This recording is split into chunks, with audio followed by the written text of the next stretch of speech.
The base of an insect's leg is approximately spherical in shape. अब जो base है उस लेग इंसेक्ट की लेग का, वो यहाँ आप अगर देख सकते हैं कि वो स्फेरिकल है बिल्कुल शेप में, यानी कि वो गोल है। With a radius of about 2.1 into 10⁻⁵ metre. अब इस अगर लेग का आप रेडियस मालूम करना चाहें तो वो रेडियस आपको मिलेगा कितना, 2.1 इंटू 10⁻⁵, जो कि हमने यहाँ डेटा के अंदर अभी लिखा है। उसके बाद दूसरी चीज़ ये है कि the 3.2 into 10⁻⁶ kilogram mass of insect is supported by, ये चीज़ हम बाद में देखते हैं, लेकिन पहली चीज़ ये है कि इसका जो मास है, ये जो पूरा इंसेक्ट है, इसका जो पूरा मास अगर आप पढ़ें या देखें तो वो 3.2 इंटू 10⁻⁶ है, और वो मास इक्वली जो है सपोर्टेड है बाय इट्स 6 लेग्स। अब ये इतना मास इस लेग पे ऊपर, ये 1 2 3 4 5 6, इसकी 6 लेग्स के ऊपर जो है कम्प्लीटली सपोर्टेड है, ये चीज़ हमें कही गई है। Estimate the angle for an insect on the surface of water. अब ये ज़ाहिरी बात है, इस तरह से तो टांगे नहीं रख रहा ना, कुछ इस तरह से रख रहा है, मतलब एक इस तरह से, दूसरी इस तरह से, तीसरी इस तरह से, चौथी इस तरह से, मतलब थोड़ी वर्टिकली किसी न किसी अलग एंगल पे रख रहा है, डायरेक्टली 90 डिग्री पे नहीं रख रहा। जिस तरह हम इंसान खड़े होते हैं तो हमारी टांगें बिल्कुल सीधी होती हैं, तो इसकी थोड़ी टेढ़ी होती हैं। तो सवाल ये है कि ये किस एंगल पर ये अपनी जो टांगें जो रख रहा है वो किस एंगल पर रख रहा है। और अज्यूम करें कि जो वाटर का टेम्परेचर है वो 20 डिग्री सेंटीग्रेड है। यहाँ प्रॉब्लम के अंदर कभी भी कहीं भी आप टेम्परेचर को इस्तेमाल नहीं करेंगे। टेम्परेचर देने का मकसद ये है कि ये नॉर्मल टेम्परेचर है, और इस नॉर्मल टेम्परेचर पर इसकी डेंसिटी यानी पानी की भी जो है वो नॉर्मल होगी। यहाँ जो हमें चीज़ काम आएगी वो डेंसिटी होगी, ना कि टेम्परेचर होगा। अब उसके बाद डेटा के अंदर एक तो आपने पढ़ा कि उसकी जो 6 लेग्स हैं और उसकी जो एंगल है वो क्या है। अब यहाँ एक और चीज़ आप थोड़ी समझें, तो उसके बाद हम जो है वो आगे सॉल्यूशन की तरफ जाते हैं।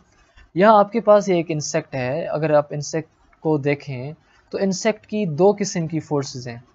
एक वो फोर्स जो पानी की जो सरफेस टेंशन है इसको अपवर्ड फोर्स दे रही है, और एक वो फोर्स है जो इसका वज़न और इसकी लेग्स डाउनवर्ड फोर्स दे रही हैं। अब ये जो इंसेक्ट है या जो ये मॉस्किटो है, ये तब ही यहाँ बैलेंस हो पाएगा जब यहाँ इसके ऊपर लगाई जाने वाला सरफेस टेंशन अपवर्ड फोर्स और इस इंसेक्ट का वेट जो कि डाउनवर्ड फोर्स है, दोनों आपस में बराबर हों। अगर वो आपस में दोनों बराबर होंगे तो फिर हम कहेंगे कि ये इंसेक्ट यहाँ रह पाएगा। तो पहली चीज़ तो हमने इसकी वो इक्वेशन मालूम करनी है जिस इक्वेशन की मदद से ये इंसेक्ट यहाँ इस पानी के ऊपर बैठ पा रहा है। तो यहाँ अगर आप थ्योरी और ये अगर आप नोट्स हासिल करना चाहते हैं तो आप ज़रूर जो है वो मुझे नीचे दिए गए नंबर पर ज़रूर मैसेज करें। देखें, जब इंसेक्ट पानी पर अपनी 6 टांगें और इतना वज़न रखकर जब पानी के ऊपर सुकून से बैठता है तो इसका मतलब ये है कि वो इक्विलिब्रियम में। अब इक्विलिब्रियम में होने का मकसद ये है कि सरफेस टेंशन जो इसको अपवर्ड फोर्स दे रहा है और उस इंसेक्ट का मास या वेट जो डाउनवर्ड फोर्स दे रहा है, वो दोनों आपस में बराबर हैं, जिसकी वजह से वो आपस में इक्विलिब्रियम में है और वो इंसेक्ट वहाँ रेस्ट में हो पा रहा है, यानी बैठ पा रहा है। तो ये दोनों फोर्सेस, ये जो सरफेस टेंशन है और जो ग्रेविटी की पुल यानी वेट है, आपस में बराबर हैं, तभी इंसेक्ट बहुत नाजो नखरों के साथ पानी पर खड़ा हो पा रहा है या बैठ पा रहा है, और इसी चीज़ को हम इक्विलिब्रियम कह रहे हैं। अब ग्रेविटी की पुल इसकी जो 6 टांगों को नीचे की तरफ पुल करने में यानी निकालने में मसरूफ़ है, जबकि उसके लिए एक और फोर्स है जो उसको बचाने में मसरूफ़ है, वो है सरफेस टेंशन। वो उसको ऊपर की तरफ धक्का दे रही है ताकि उसको बचा पाए। अब ये जो सारी चीज़ हमने समझी उर्दू के अंदर, अब इसी चीज़ को हम अगर इंग्लिश में कहें तो हम इस तरह से कह सकते हैं कि since the insect is in equilibrium, the upward surface tension is equal to the pull of gravity. Surface tension जो कि अपवर्ड है is equal to the downward force of the pull of gravity. और pull of gravity कहाँ पे लग रही है उसको, 6 टांगों के जरिए उसको नीचे की तरफ खींच रही है। Assume surface tension force acting all around the circle of radius r। अब आप ये भी चीज़ अज्यूम करेंगे कि जो सरफेस टेंशन की फोर्स है, जो इसको ऊपर की जानिब फोर्स लगा रही है, वो हर जगह पे लग रही है उसकी टांगों के ऊपर, और वो उसकी जो लेग्स हैं वो आप यहाँ फिगर में देख पा रहे हैं कि वो बिल्कुल राउंड है, ये आप देख पा रहे हैं। और इसका जो है वो है रेडियस, तो इसके ऊपर मतलब उसके ऊपर फोर्स लग रही है और इसी के साथ जो है वो एंगल बन पा रही है। अब हमने यहाँ दो चीज़ें डिस्कस की। एक चीज़ ये की कि एक वर्टिकल कंपोनेंट है जो कि अपवर्ड फोर्स है, वो है आर कॉस थीटा, जो ऊपर की जानिब फोर्स दे रहा है। वो बैलेंस होगा weight W is equal to mg से, जो कि नीचे की तरफ फोर्स दे रहा है। अब ये जो है आर कॉस थीटा नहीं है, बल्कि हम इसको कहते हैं गामा कॉस थीटा। अब ये जो गामा है ये आपकी है सरफेस टेंशन। अब सरफेस टेंशन बैलेंस होगा इस वेट के साथ, यानी कि आप अगर सिंपल लफ्ज़ों में कहें कि surface tension is equal to weight, लेकिन सरफेस टेंशन के साथ एंगल बन रही है, इसी वजह से हमने लिखा gamma cos theta is equal to W. लेकिन डब्ल्यू भी जो है वो आपका ओपन हो रहा है, तो हम इस लिख रहे हैं gamma cos theta is equal to W is equal to M G. अब यहाँ एक और चीज़ है कि ये जो गामा यानी कि सरफेस टेंशन लग रहा है, ये सरफेस टेंशन उस इंसेक्ट की लेग्स के ऊपर लग रहा है, और उसकी लेग्स को कोई ना कोई लेंथ है, और वो लेंथ जो है वो बराबर है 2 पाई आर के। अब वो 2 पाई आर के इसलिए बराबर है क्योंकि उसकी जो लेग्स पानी के ऊपर वो रख रहा है वो लेग्स सर्कुलर हैं, और सर्कुलर जो चीज़ होती है उसकी लेंथ नहीं होती, बल्कि आप उसका जो है वो सरकमफेरेंस लेते हैं कि अगर सर्किल है तो सर्किल की पूरी बाउंड्री जो है वो सरकमफेरेंस कहलाई जाती है। तो उसकी पूरी बाउंड्री उसके इंसेक्ट के जो पाँव की जो बाउंड्री है पूरी, वो 2 पाई आर के बराबर होगी क्योंकि वो सर्कुलर है। तो अब आपके पास फार्मूला जो था वो था गामा कॉस थीटा। अब आप उसके साथ मल्टीप्लाई करेंगे एल को भी। अब ये जो एल है वो आपकी बराबर किसके है, 2 पाई आर के, तो आपने लिखा यहाँ gamma cos theta multiply by 2r। लेकिन ये जो गामा है या सरफेस टेंशन, ये अपवर्ड फोर्स है, अपवर्ड मतलब वर्टिकल फोर्स है, तो इसी वजह से आपने यहाँ लिखा F Y is equal to R cos theta into 2 pi R. अब ये जो फोर्स है, इस फोर्स को हम कहते हैं upward force on insect legs due to the surface tension. अब आपने वो फोर्स मालूम करनी है जो इंसेक्ट की लेग्स डाउनवर्ड लगा रही हैं, और वो फोर्स है ये वाली। Downward pull of gravity is on the weight of insect through its 6 legs. उसकी 6 लेगों के लेग्स के जरिए से जो उसको नीचे की तरफ खींच रही है वो है ग्रेविटी, यानी कि वो है वेट, और वो बराबर है W is equal to M G के, और उसको 6 लेग्स हैं, इसी वजह से हमने यहाँ लिखा 1/6 mg। इसके अलावा भी 1/6 आने की और बहुत बड़ी कॉम्प्लेक्स मैथमेटिक्स है, लेकिन हम यहाँ इसको इजी नमूने से समझने के लिए हम ये कह सकते हैं कि 1/6 mg इसकी 6 लेग्स की वजह से है, मगर अगर आप बहुत डीप में जाएंगे तो 1/6 उसकी 6 लेग्स की वजह से नहीं है। अब ये जो W is equal to 1/6 mg है, ये आपके पास डाउनवर्ड फोर्स है जो कि इंसेक्ट की लेग्स उसके ऊपर लगा रही हैं। अब 1/6 कैसे आ रहा है, और ये मैथमेटिक्स जो है इसमें इस वक्त जाना हमारे लिए बेहतर नहीं है।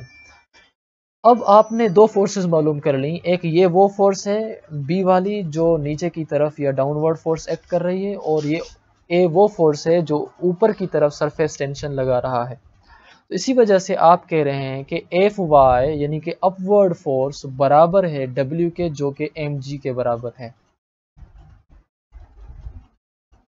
अब आप क्या करेंगे कि इक्वेशन ए से एफ वाई का वैल्यू लेके आएंगे जो कि वो है gamma cos theta into 2 pi R. Equation B से आप डब्ल्यू का यानी वेट का वैल्यू लेके आएंगे जो कि 1/6 mg है। दोनों को आपने किया आपस में बराबर। अब आपने इन वैल्यूज़ की मदद से फाइंड करनी है एंगल। तो आप अभी क्या करेंगे, वैल्यूज़ को पुट करेंगे। ये वैल्यूज़ आपके पास गिवन है, पाई 3.14 के है, गामा 2.1 × 10⁻⁵ के बराबर है, सॉरी आर, और आपके पास ये जो m है वो बराबर है 3.2 × 10⁻⁶ के, और जो g है वो बराबर है 9.8 के। और ये जो गामा का वैल्यू है यानी कि जो सरफेस टेंशन ऑफ वाटर का वैल्यू है वो कांस्टेंट है, वो है 0.072 newton into metre. Newton into metre में इसका ये वैल्यू है, मगर अगर आप किसी और यूनिट में देखना चाहेंगे तो इसका वैल्यू अलग होगा।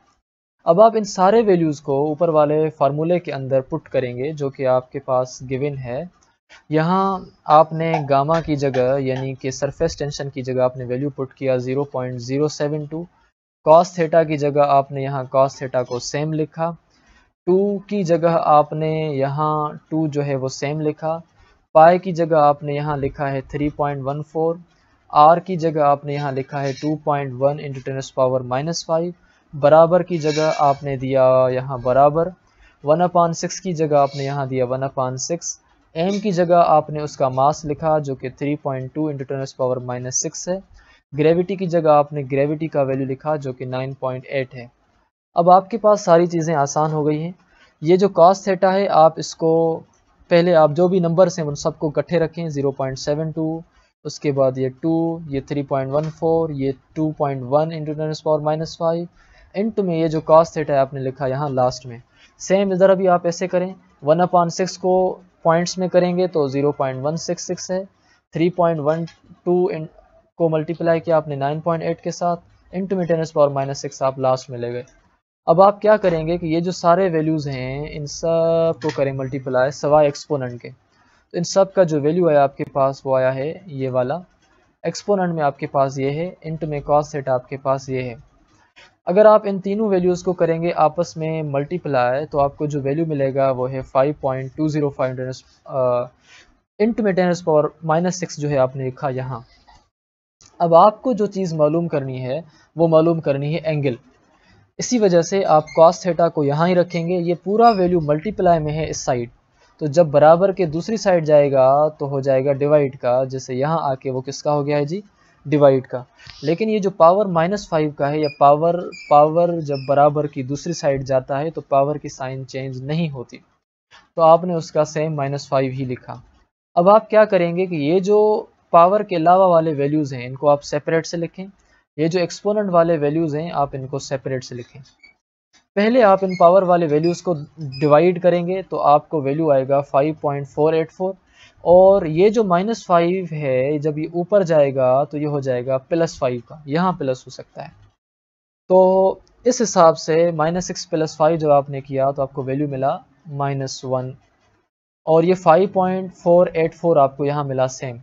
अगर आप कहते हैं कि -1 ना हो तो इस हिसाब से आपने पॉइंट को एक मरतबा आगे शिफ्ट किया तो आपका वैल्यू हो गया 0.5484।